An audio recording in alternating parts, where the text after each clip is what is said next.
G'day guys, Jimmy Halfcut here. I'm having an interview with the one and only Natalie Isaacs, the founder of 1 Million Women. Let's see what her take is on the environment, sustainability, and if we're heading in the right direction. Let's find out. So Natalie, I still get the giggles when I think about where we met. I know.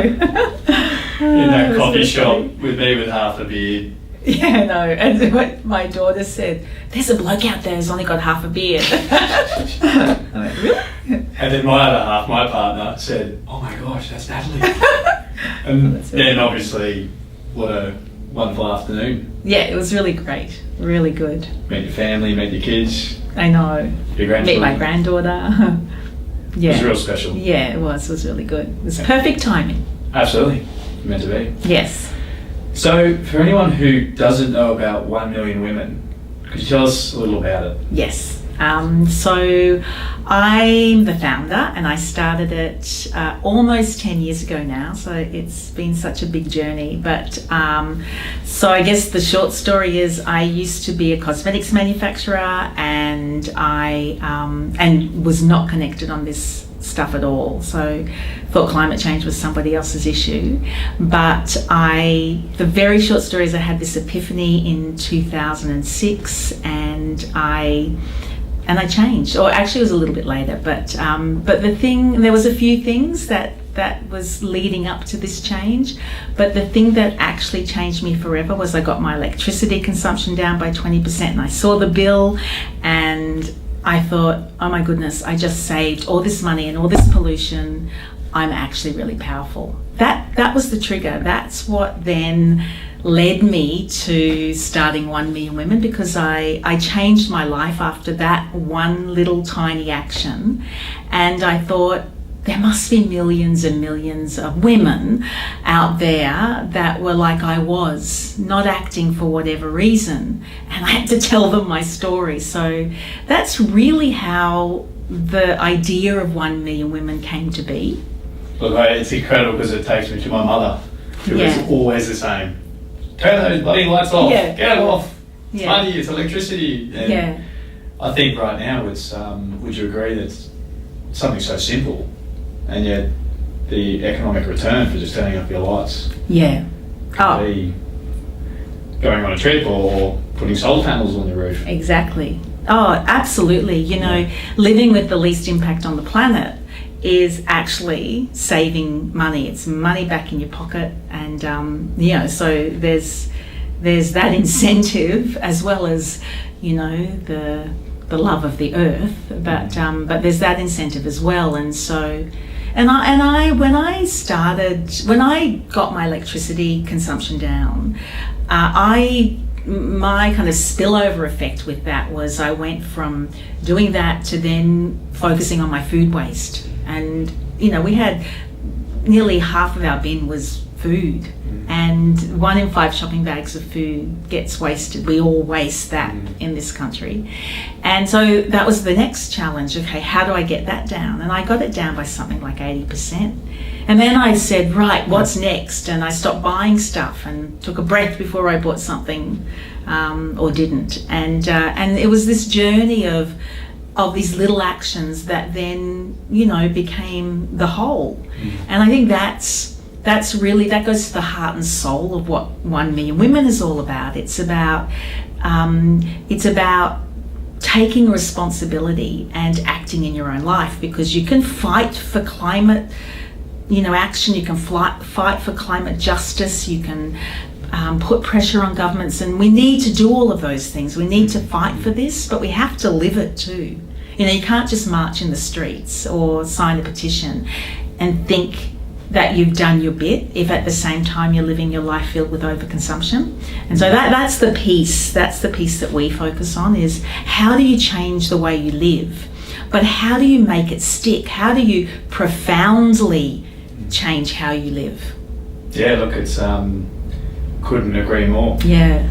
So 10 years ago, or 10 years old, yeah, one nearly. decade, how hard was it looking back on it? What was the hardest thing to get through to where you're at now, looking back on it? Yeah, I think I think what what took me by surprise was I really believed that we would be at 1 million women in 6 months of launching. As a cosmetics manufacturer, it would take me 6 months to come up with the concept of a product and get it onto the shelf. And I thought, this can't be that hard. And I think that was one of the biggest challenges. I didn't know how to build a movement. I didn't even know who the environment minister was at the time. I didn't really understand climate policy. And so I was learning this as I was going. And I think that I just thought that the strength of my own story would be enough to carry it. And of course, it's not, behavior change, we're talking about a lifestyle revolution is what we're talking about. And it's hard to do it in a structured framework of society, a high consumption society. And I think that was one of the big challenges at the beginning were, oh my goodness, I haven't got 1 million women now. And I had to learn that as I went along. And I think that also, I think today, 10 years on, I don't know, this story has really exploded. We are having more and more conversations about everything from, deforestation to climate, agriculture, all of it. Yeah. And it's all personal. Yep. I think that's the difference. When I started 1 Million Women, we were still trying to push this story or this concept that actually how you live affects the planet, and trying to get the story across about climate change, where we don't have to do that anymore, and how you live is such a big piece of the puzzle, and people get it. More and more people get it today because, as I just said, because it's personal. It is about the food I eat. It's about the ocean I swim in. It's everything to do with my lifestyle, and as in our, and so that's wonderful. That we're growing we're here now. We're not a startup. But I also think that when I started 1 Million Women, and particularly in Australia, that intersection of women and climate wasn't there. And of course, climate change and what you're doing is it affects everybody. What we're doing affects everyone. But when I was researching what I do, where do I go with all of this?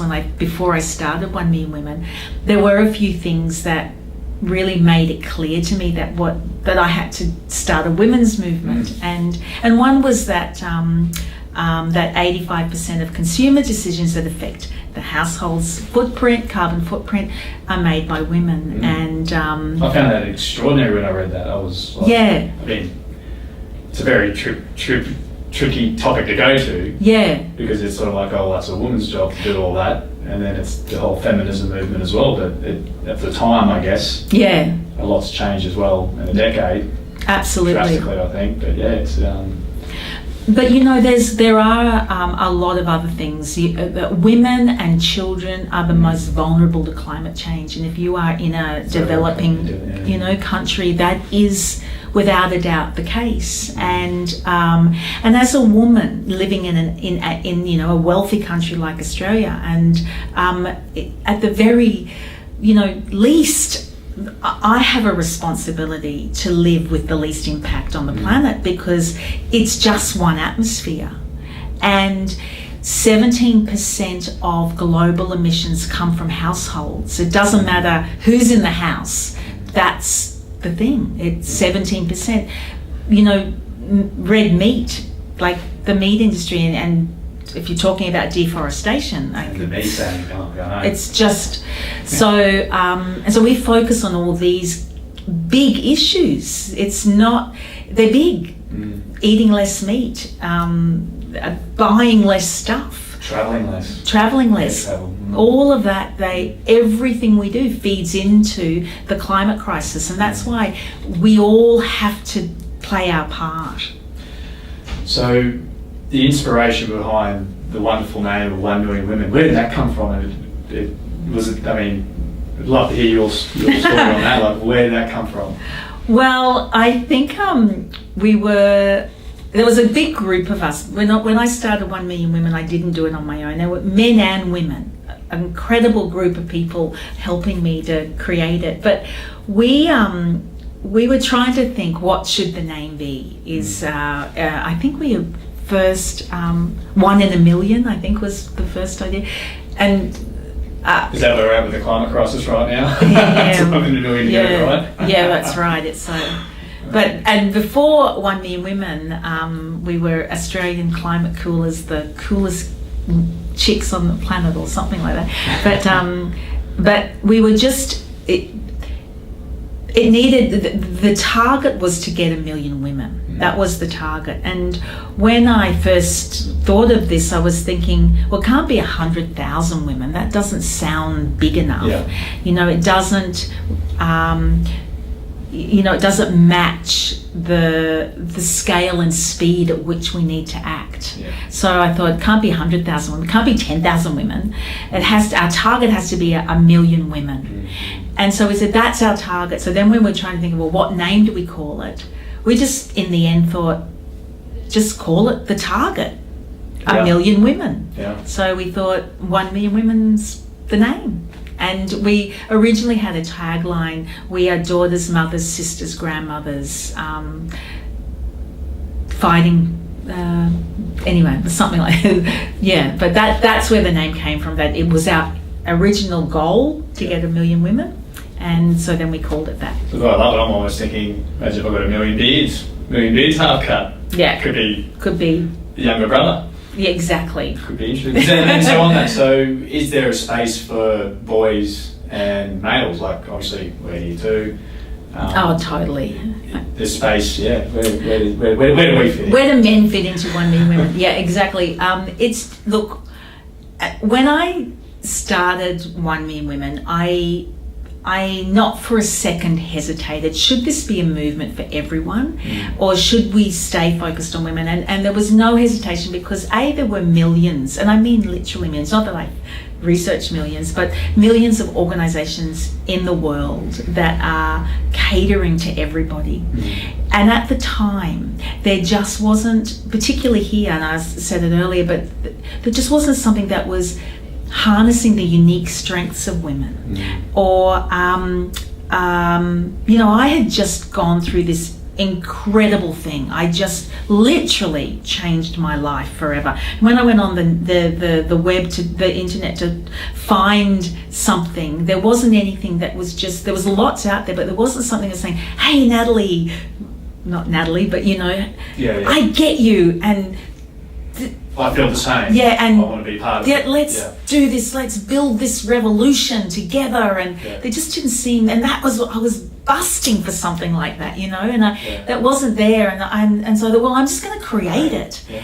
And so it's not that 1 Million Women is anti-bloke in any way, and we absolutely love blokes to be part of it. It's just unashamedly all about building the strengths of women and empowering women to act. And when we started, and now we're 800,000 women and girls, and so we're still not quite there, but we're getting there. We're almost there. And when we do every week on our social media reach 5 million. If you looked on my phone today at the stats, it's 28 million. Wow. For that we reached. And it's all organic. We don't spend a cent on any of this. There's engaged community out there that really wants to feel like I'm part of something making a difference. and that's not just 1 million women, that's happening everywhere. But we have this beautiful, vibrant, engaged, inspired community of women and girls and from every corner of the planet. And I think and we were about 100% women when we first started, and it's now about 85% and the rest are men. So men are joining, and we want that, and at some point we'll definitely do bring a block, like we'll do something. But I just think it's always been a women's movement, and it sits together in solidarity alongside everything else that's happening in the world to fight this crisis. So, and just going back, 2006, I believe you were in cosmetics. Yes. And to think that from then to 2017, you were awarded the Australian Conservation Award. I was, yeah. I mean, what an incredible, and I mean, for me, that gives me hope to say you can be any person from anywhere in life, doing anything, and you can go from being here to doing this. Yeah, it's absolutely true.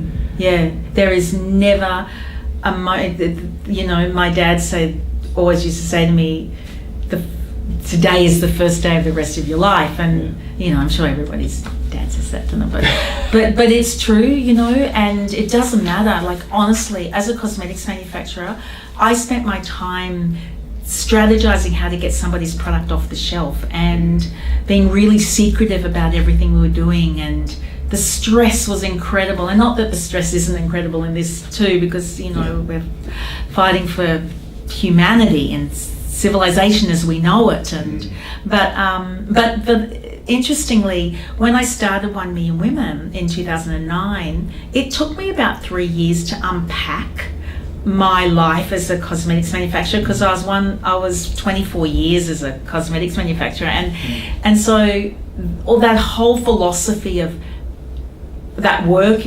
not even ethic, it's never tell anybody anything, never collaborate, always strategize how you can be one up on somebody else. Well, it's business, how you win. And to unpack that, because 1 Million Women has to be about collaboration, and it has to be about sharing, and it has to be about giving, and which is the same as sharing, but it's such a different approach. And it did take me a little while to actually unpack the way I used to work, and because I started 1 Million Women going, okay, right, don't tell anybody anything. It was a really in my own head. That's where I was, because that's all I knew as a businesswoman. Instead of it's community, it's individuals there, the power, that's the strength, and the collective. It's all about us as individuals and as a collective, and the power of that. And that really is what we're trying to do with 1 Million Women. It is the power of the collective. If 1 million of us did this one thing, it would shift the system. And 1 million of us will tell 1 million more, and so it is really, and climate change is, it is at a point now where it always did need all of us, but if there was ever a time where we are all needed, and we're needed in every aspect of society, so individuals and communities and households and cities and countries and corporations and governments, and everybody has to act together. So moving sort of to another little path, what do you love most about this earth? What ticks you over? What gets you what's your love for the earth? It is just that. It is the love of the earth, and it's a crazy, palpable love. And I think that is a place where each and every one of us needs to get to. And if everybody loved, like truly, deeply, madly loved the earth, like we do our family and our kids and our friends, if we loved the earth on that level, we would not be doing what we are doing to it now. We wouldn't. And I think that is something that I have really learnt with this whole journey of 1 Million Women, because I thought I loved the earth, but I didn't. I just loved taking from the earth and not giving back. I loved going to the beach, and I loved diving into a beautiful, cool ocean. I loved walking through a rainforest, but I never understood that relationship of it's a two-way thing. If you love the ocean, stop buying things in plastic.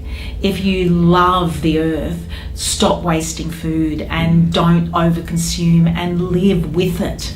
And I never got that, and I just thought I was this person who was in love with the earth. I just loved what I could get from it.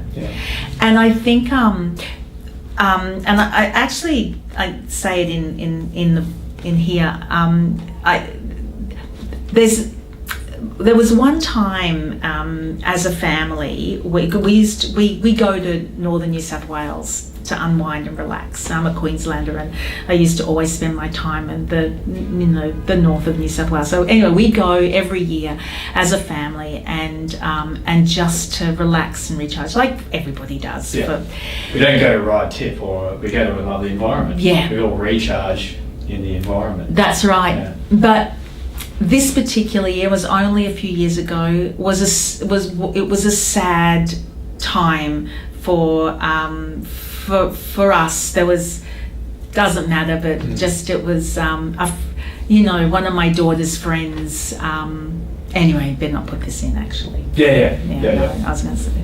But so did you want me to go into then? So what I was actually going to say, I was going to tell you what happened to my friends. My daughter's friend. Something shocking. It's really shocking. It's so bad, like beyond bad. But what I was going to say was, we went to Mullumbimby, where we always do, but this particular year, the earth gave us everything we needed. It was like Mother Earth just opened up her arms and scooped us up, and we would lie on the soft grass and we would look at the clear night sky, and we would walk through the rainforest. We would stand underneath the Minion Falls, which honestly, the earth just said stop, I'm here. And gave us everything. And then a few weeks later, I'm going right off track here, but I have to finish the story now because I've started it. But a few weeks later, 3 of us, my son and my husband and I, went to camping down central New South Wales, and we were on somebody's property, and they had ripped out all of the trees on this property to plant, I think it was almond trees. I think a plantation of some. Ripped it to the core, and anyway, none of these trees grew or worked. And you have no idea the contrast of being up there, just just with the earth, and then being here. And it was unforgiving. The earth was cracked, and there was no life in sight, and there was, carcasses like it. You couldn't have, because we just ripped the earth. Literally half cut. It was like it's actually the story of your face. It's telling you. It actually is. Yeah.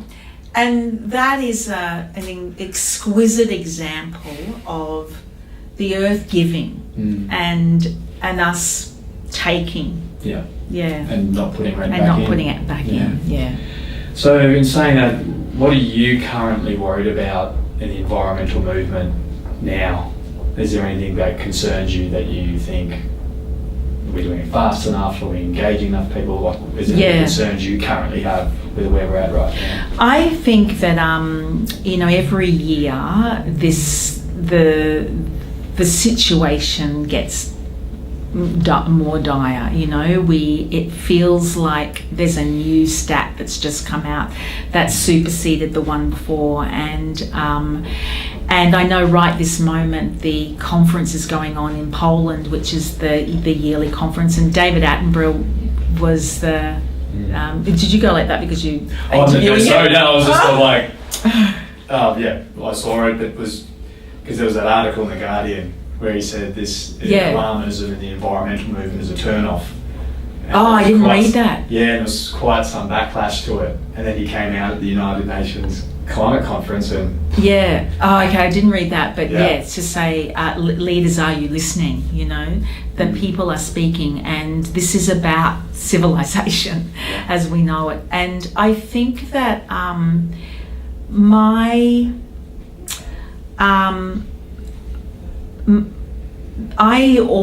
an optimistic, hopeful person, and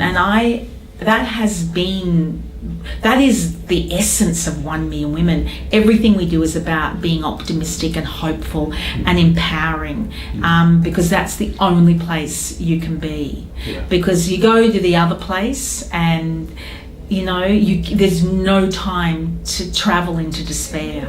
We have to stay or denial. Yeah. We have to stay in that. Nihilism, that's right, yeah. We have to stay in the place in the middle, which is about acting and being positive.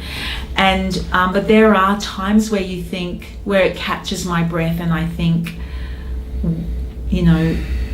we have a lot to do. Oh yeah. And we have leaders around the world that do not see this as the main game. And if we could have leaders that would lead, it would make things a whole lot better, and would make things would make things a whole lot faster. And so that's the thing that scares me, is that we get it, but do we really get it? Like, we get it, but you have a Prime Minister currently I have a picture that we put out on 1 Million Women Facebook of him holding coal, saying, good for humanity. We have a previous Prime Minister who I am so deeply and desperately disappointed and sad about, that could have been courageous enough to lead, and didn't. We won't talk about the previous one because he was just... Yeah, I know, but... Only country to remove a carbon tax. Yeah, that's right. So 50% of the world's forests are gone, and actually more rainforest, it's more than 50. How does that make you feel with this movement as well? I mean, the fact that, I'm doing this for 365 days, and to learn from this, to figure out how we can create that movement. I mean, how does that make you feel? Or what's your thoughts on half the world's forests are gone? Well, it's really hard to know which side of the face that I'm talking to. I know, it is devastating. It is devastating. A couple of years ago, we went to Sumatra to see I actually had to pull out at the last minute, but a team of 1 Million Women went, and for the palm oil industry, to see the total devastation, annihilation of extraordinary, rainforests there, and then to know what's happening in the Amazon, and to see the things like the meat industry just rule the roost. Yeah, and trees are the lungs of the planet, and so it's that is all part of this. When I go to that dark place, it's all part of that story. And so I really commend you for what you're doing, and to shine a light on this, because I think that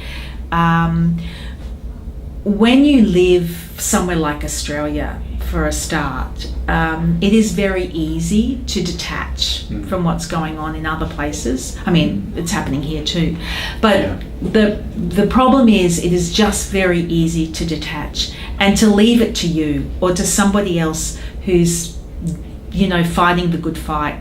And I think that's what we're trying to do. We're trying to get people everywhere engaged on this issue, because there is this kind of way of life where, well, that's okay, it's being looked after because of that environmental movement over there is looking after it, and that person's shaved off half his face to shine a light. I'm good, they're working on it, and I'll carry on business as usual.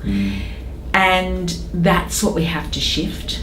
We really have to shift everybody's mindset that this is actually all of us. And how do we get involved, and what can we do, and how do we live differently, and who do we support? And we need everyone to be part of the solution. We're all here.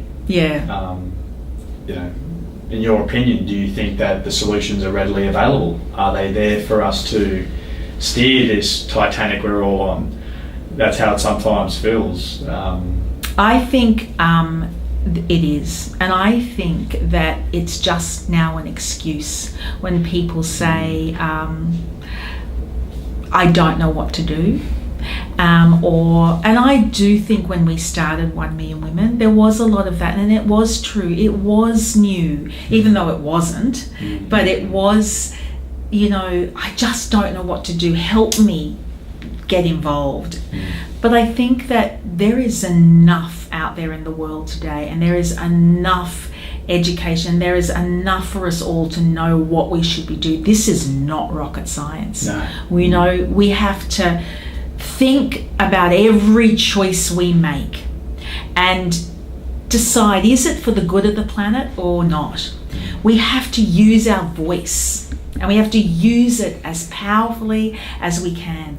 We have to use our wallet. Every dollar we spend, everything we buy shapes the world. We have to use our vote, and only vote for politicians that are going to put climate change on the top of the agenda. It's not hard, and we can all do it, We don't need to know the climate science or be up to date with every climate policy. It just doesn't matter. This is happening. It's happening around us. The climate is changing, and ferocious bushfires and more extreme weather patterns. It's happening now. We are living the climate crisis. We really are. So on that note, is there hope for the environment and humanity?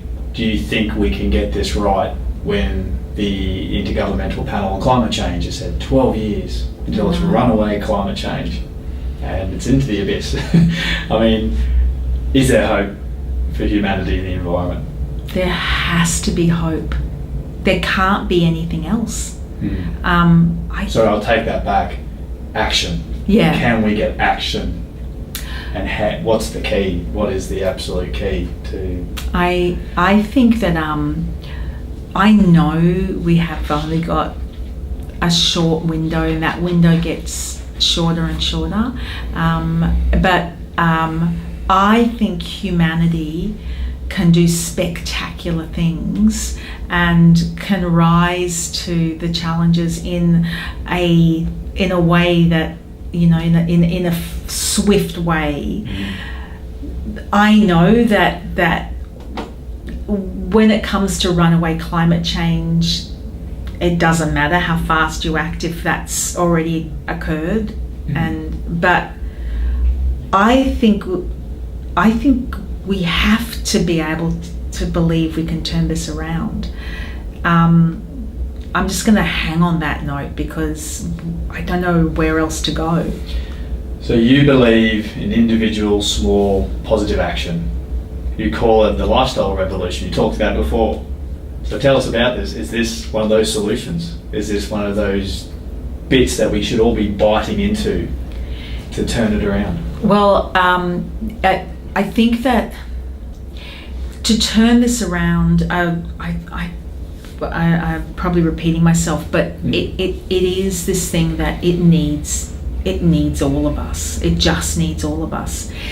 And all of us are individuals, even no matter where we are and what sector we work in, and if we run a country or we run a community or small business. That's right. We are all individuals, and it will need and it will take every one of us. Like the four of us in this room, we should take a breath and go, okay, this is what I'm doing today. What more can I do tomorrow? And what more can I do the next day? And who else can I tell to do more along the way? And because this is so real. And although 10 years ago if I was doing a keynote, I would say, this is real. This is happening now. But I think that would wash over people. Whereas I think people understand this is real and this is happening now. We have to emotionally connect with this. And I think that it is easy to not do that. And I think that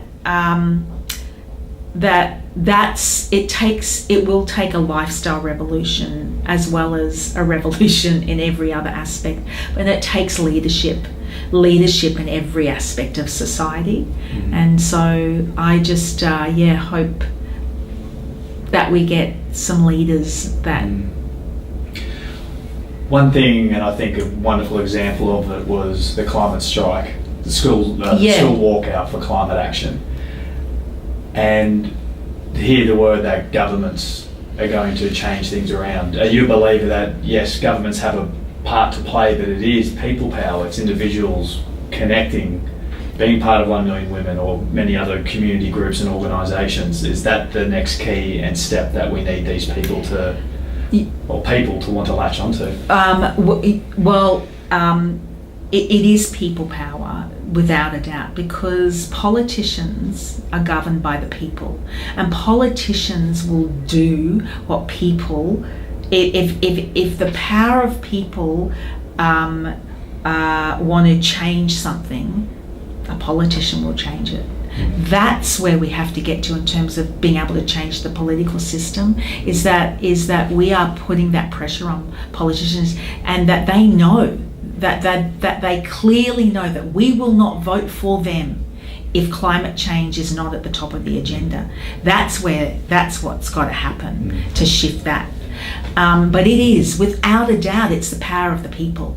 It is people uniting on this one issue and shifting, making that shift, because that's what will do it. So your wonderful book, you've also written a book, Every Woman's Guide to Saving the Planet. Do you think all our politicians should be having that? Maybe give that to ScoMo. Yeah, that's right. But yeah, look, in all seriousness, surely this is a gift everyone should have. It's a toolkit for climate change. Yes. So tell us, what was the drive behind writing this book?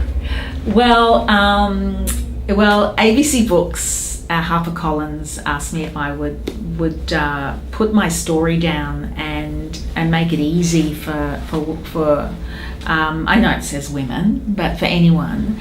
And I think so that's what it is. It's part memoir and it's part toolkit, and it's really about the journey of how you shift your behaviour, because changing the way you live has got to be part of who you are. And one of the things that I found with 1 Million Women, and when I was changing my own lifestyle before that, is that we tend to, as in our lives, we tend to go, this is who I am. I live like this, and I'm this person. Oh, and yes, over here, I do these things to look after the planet. Tick, tick, tick. And it's always that I'm here and I do this as well. And it's, how do you get that shift where this is who I am? And it's as simple as that. And who I am lives for the love of Earth. And who I am... And everyone else. And for everyone the else. Animals. And everything. Yeah. Absolutely. Everything on it. And what I do is always with that in mind. And I think that when you shift behaviour, you have to emotionally connect with this issue. If it's still up here in your head, you can shift a behaviour that will then it won't last. It's gratuitous, in the nicest sense of the word, but it has to travel from your head to your heart to honestly and profoundly shift your behavior. And so I think that the book is really the journey of how I truly shifted my behavior through understanding the climate issue here in my heart, and then giving the toolkits to how other people can do it too. You've also released magnificent songs, You're the Voice. Yes. I mean, it's such a powerful campaign. Yeah. Using singing as a way to touch the heart and the mind. I mean, you're nearly up to 3 million views. Yeah. Yeah. I mean, is that something? I mean, tell me more on that. Yeah, because we in 2015 we did You're the Voice, and it was actually in 2015 there was the same conference that's going on now that we've just been talking about, but it was the big one in Paris, and it was the one where 200 countries united and said that yes, we will, our targets will be below 2 degrees, and we'll push 350 parts per million, all the rest of it, and it was a very big conference, and I went to the conference and I spoke at the conference about lifestyle change, but we wanted to create a song that used the power of music to convey a message that only climate action can give you climate hope. There's nothing else. That's it. And so we got an old Aussie king of pop song, You're the Voice, and some awesome singers. And we filmed this I guess story of climate action and climate hope from women for the world, and if you've seen it, it's beautiful, and it's from all parts of the world, and it's from girls in school, and it was really just this way of conveying this one message that only climate action gives you climate hope, and the words of You're the Voice is that's right. It was the perfect.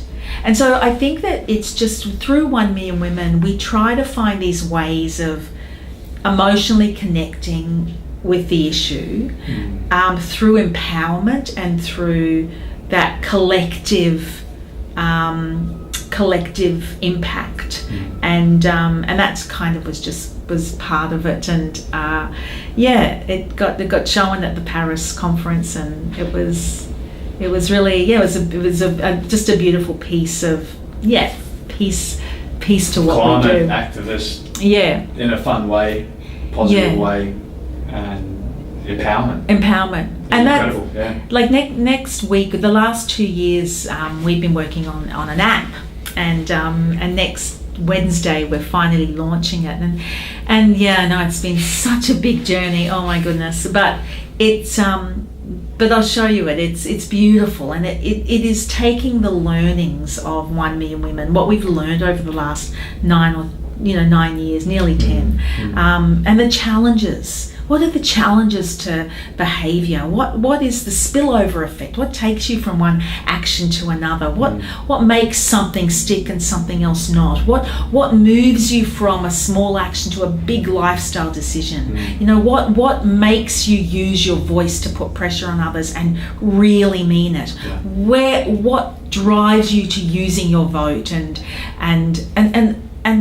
we've been learning that over the last 9 years of through our successes and through our failures, because we haven't been great on everything, and it's all those learnings about how do you deeply change the way you live to be part of this, so the app that we're finally launching shows you this real-time map of how many of us are acting at any one given time, and a real conversation that you can talk to anyone in the world on it, and actions every day, and Yes. It's like a little habitat. It sounds unreal. Yeah, it is actually. Interlinking habitat. That's exactly what it is. Well, there we go. I'm going to use that. The habitat, I think it's, anyway, that's how I'm envisioning it. Connecting people who are so deeply concerned or passionate or new to the movement. I think it's brilliant. Yeah.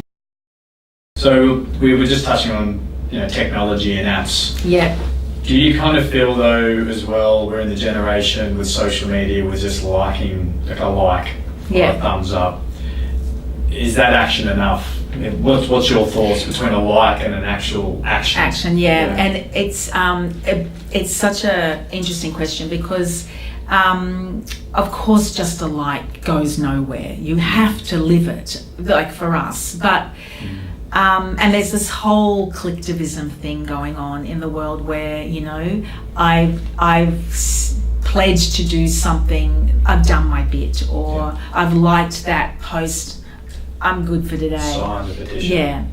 And that is this. We really try very hard to never do that kind of thing. And really, in the beginning, when I started 1 Million Women, it is why we didn't grow so fast, because I didn't start it that way. When you joined, you had to cut a ton of pollution out of your life within a year, and all of these things you were given enabled for you to do it, and you had to update your progress, and it was it was a long process. And if you could just like something, we probably would have gotten to 1 million pretty quickly. Yeah. And some say we should have done that and then moved people along. But anyway, but I do think when I started 1 Million Women, for the first 3 or 4 years, we were very much a physical community. We were very much events and always showing you this is how you live, and whether it be DIY like demonstrations, or it was always this process, and schools programs, and really being out there. We made this conscious decision that we didn't even have social media. We didn't have anything. We had a blog that we did once a month, and I was thinking, why doesn't anyone read the blog? And then someone said, I think you have to do a blog every day for someone to really be interested. Anyway, so we took 3 years out, not out, but out of physical events, because we weren't growing. And so for 1 Million Women, social media has grown us, that we can do physical things. We went from a blog that was, 500 views a month to 10,000 views a day. And last year we got 4.5 million views with 3 minutes on every blog. And I know that's still inside, your computer, on your phone in technology, but our social media has given us a platform to grow globally. And we are now, and that's why I think, I was saying that we like 28 million reach,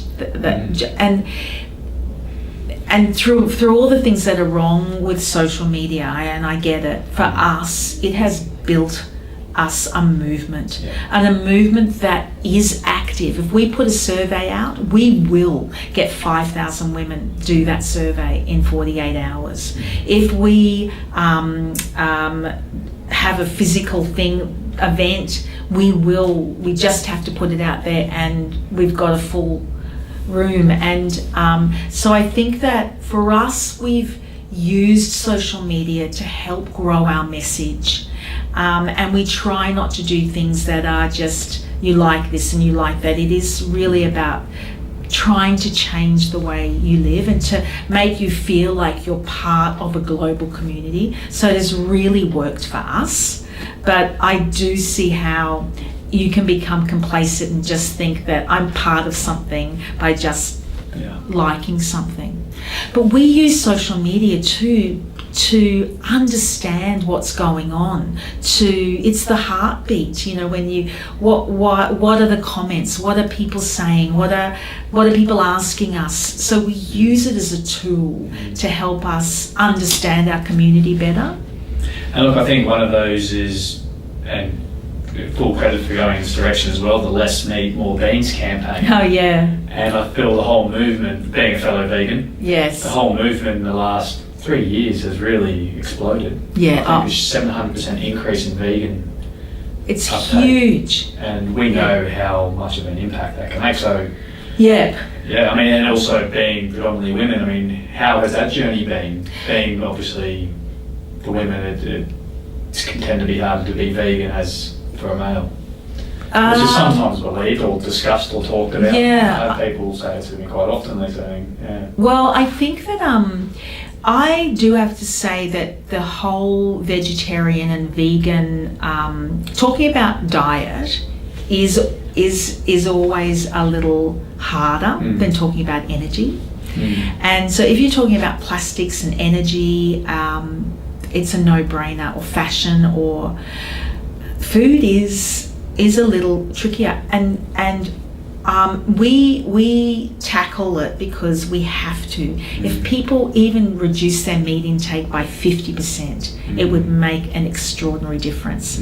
And depending on what stat you're looking at, the meat consumption can be responsible from 14% almost up to 50%. The 50% is a bit big, but of global emissions, and just by changing our diet, by eating, even if it's just less meat, that would make a significant difference.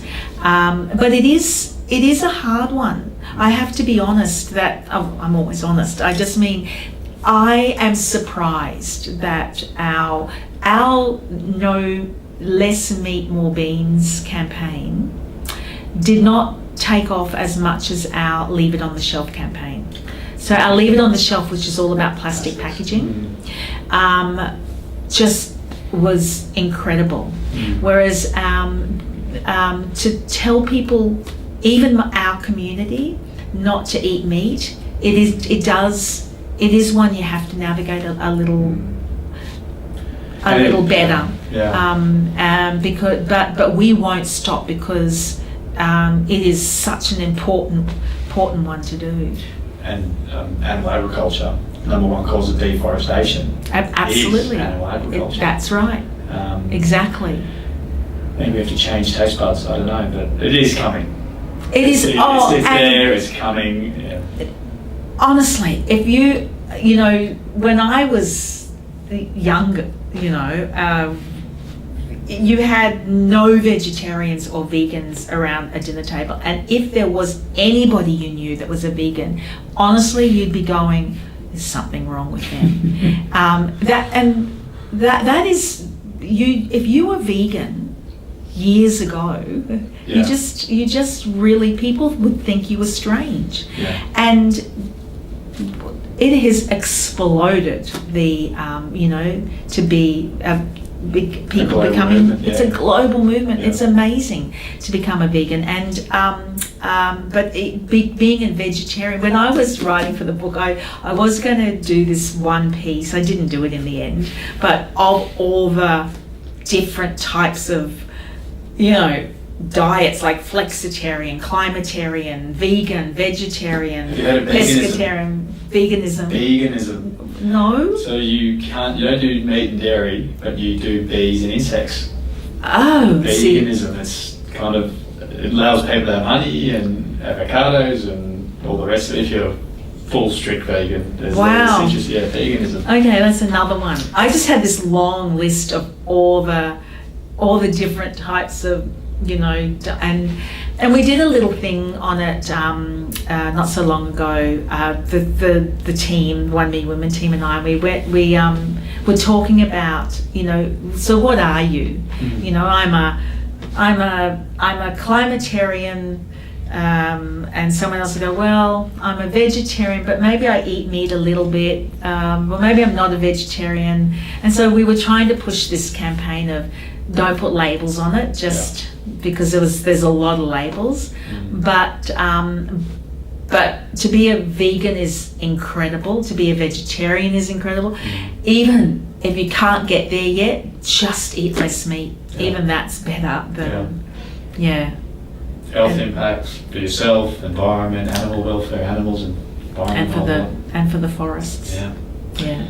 So, what is the most successful of these campaigns? Why do you think it worked more than others? Like, what was the number one, or has there been a number that you felt were?